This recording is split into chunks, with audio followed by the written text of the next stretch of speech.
തിരുനാവായ തിരുത്തി മങ്കുഴിക്കാവ് ഭഗവതി ക്ഷേത്രത്തിൽ തൃക്കാർത്തിക പൊങ്കാല മഹോത്സവം ആഘോഷിച്ചു. മേൽശാന്തി അരീക്കര കേശവൻ നമ്പൂതിരി ഭണ്ഡാര അടുപ്പിലേക്ക് ഭദ്രദീപം കൊളുത്തിയതോടെയാണ് പൊങ്കാലയ്ക്ക് തുടക്കമായത്. രാവിലെ ഗണപതി ഹോമത്തോടു കൂടിയായിരുന്നു ചടങ്ങുകളുടെ തുടക്കം. വിവിധ ദേശങ്ങളിൽ നിന്നെത്തിയ 300-ലധികം അമ്മമാർ പൊങ്കാല സമർപ്പിച്ചു. നല്ല ഭക്തജനങ്ങളുടെ പങ്കാളിത്തം കൊണ്ടും എല്ലാം കൊണ്ടും വളരെ വിശേഷാൽ ഒരു ദിവസമായിട്ട് ഈ പൊങ്കാല സമർപ്പിക്കാൻ ഇവിടുത്തെ ഭക്തജനങ്ങൾക്ക് സാധിച്ചു.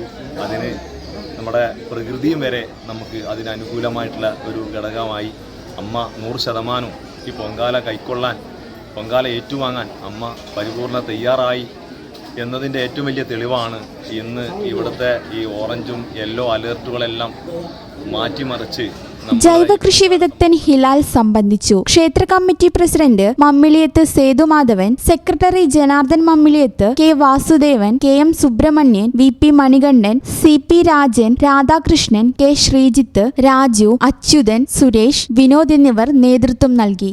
ഈ channel news Tanur. Nadakkavil hospital academy of paramedical sciences, Nadakkavil hospital building, Valanchery, Malappuram.